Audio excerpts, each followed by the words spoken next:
భారతదేశం యొక్క అస్తిత్వాన్ని కాపాడడానికి తన ప్రాణాలను సైతం త్యాగం చేసిన ఛత్రపతి శివాజీ మహారాజ్కి మన ఇండియన్ గవర్నమెంట్ అన్యాయం చేస్తుందా అంటే అవుననే అంటాను. ఎందుకంటే మహారాష్ట్రలో ఉన్న శివాజీ మందిర్ని మెయింటైన్ చేయడానికి ఇండియన్ గవర్నమెంట్ నెలకు కేవలం 250 రూపాయలు మాత్రమే కేటాయిస్తుంది. అంటే సంవత్సరానికి కేవలం 3,000ను మాత్రమే కేటాయిస్తుంది. అదే మరోవైపు చూసుకుంటే భారతదేశ అస్తిత్వాన్ని చెరపడానికి ప్రయత్నించిన ఔరంగజేబ్ సమాధిని మెయింటైన్ చేయడానికి ఇండియన్ గవర్నమెంట్ నెలకు 17,000 రూపాయలను ఖర్చు చేస్తుంది.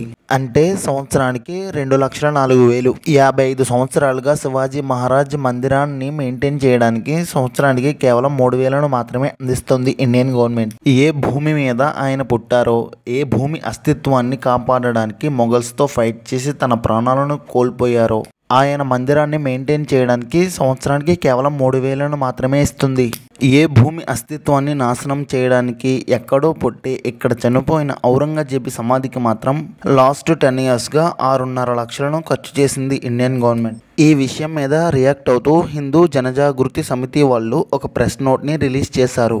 ఇండియన్ గవర్నమెంట్తో ఇలా అన్నారు: ఏదైతే మీరు ఔరంగజేబ్కి ఇస్తున్నారో ఆ అమౌంట్ని ఆపేయండి.